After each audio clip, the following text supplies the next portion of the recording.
Whatever your storm may be, remember this.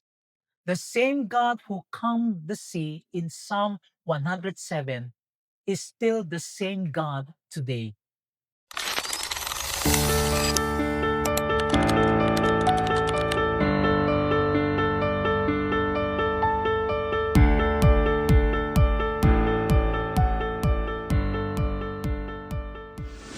Hello everyone, welcome to our daily Mana.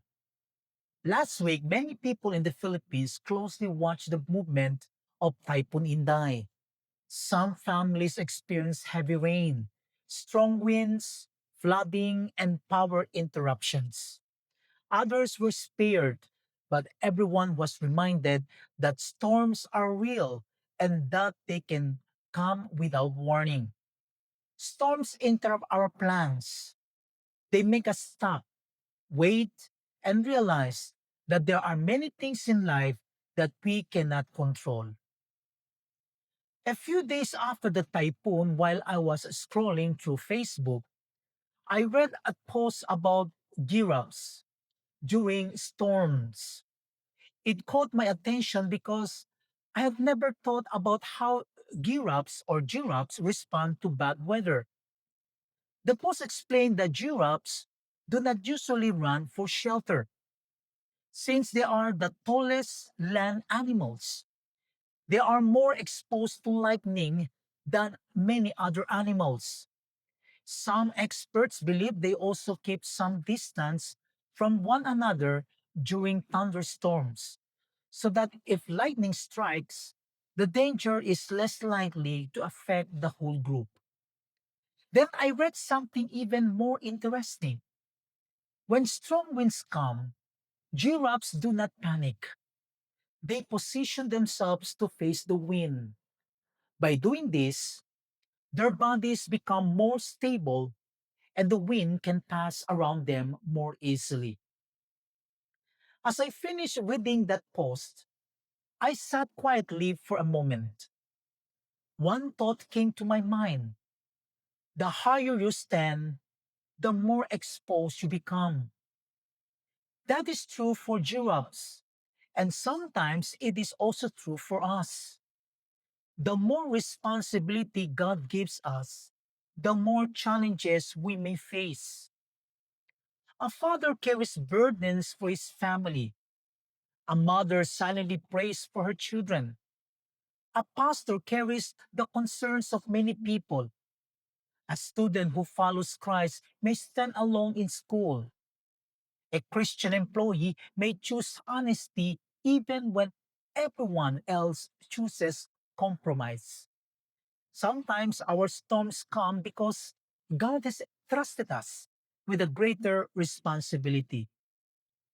With that thought, let us open our Bibles to the book of Psalm, chapter 107, verses 28 to 30. The Bible says, "Then they cried to the Lord in their trouble, and he brought them out of their distress. He stilled the storm to a whisper. The waves of the sea were hushed. They were glad when it grew calm, and he guided them to their desired haven." May the good Lord bless us upon the reading of his holy word. This passage tells us about sailors who were caught in a violent storm. The waves were high, and they could not save themselves. When they realized they had no strength left, they cried out to the Lord. God heard their prayer. He calmed the storm and safely led them to their destination. Notice something very important. God did not stop the storm before it started. He met them in the middle of it. The storm became the place where they learn to depend on God. Sometimes we ask God to remove every problem immediately, but often God first teaches us to trust Him before He changes our situation. Our faith grows not when life is easy, but when we continue to trust Him in difficult times. The giraffe gives us a beautiful picture of this truth. It cannot stop the wind, but it can change its posture. In the same way, we cannot control every storm that comes into our lives. We cannot control sickness, disappointment, loss, or unexpected problems, but we can choose how we respond. We can panic or we can pray. We can complain or we can trust. We can focus on the storm or we can focus on the God who is greater than the storm. Think about Peter when he walked on the water toward Jesus. As long as he looked at Jesus, he kept walking. But when he looked at the wind and the waves, he became afraid and began to sink. Many times, we do the same thing. We spend more time looking at our problems than looking at our Savior. The storm becomes bigger because our eyes are no longer fixed on Christ. Maybe today, your storm is not a typhoon. Maybe it is a health problem, financial pressure, family conflict, disappointment, loneliness, or uncertainty about the future. Whatever your storm may be, remember this. The same God who calmed the sea in Psalm 107 is still the same God today. He has not changed. His power has not become weaker. His love has not become smaller. His promises are still true. When the next storm comes, do not ask only, Lord, when will this end? Also ask, Lord, what do you want to teach me while I am in this storm? Every storm can become a classroom where God teaches us faith, patience, humility, and complete dependence on Him. This week, spend more time praying than worrying. Spend more time reading God's Word than listening to fear. Instead of letting the storm control your heart, let God's promises guide your heart. Let's pray. Our gracious Heavenly Father, thank you because you are our refuge and our hope. Thank you for protecting many families during Typhoon Inday and for reminding us that our lives are always in your hands.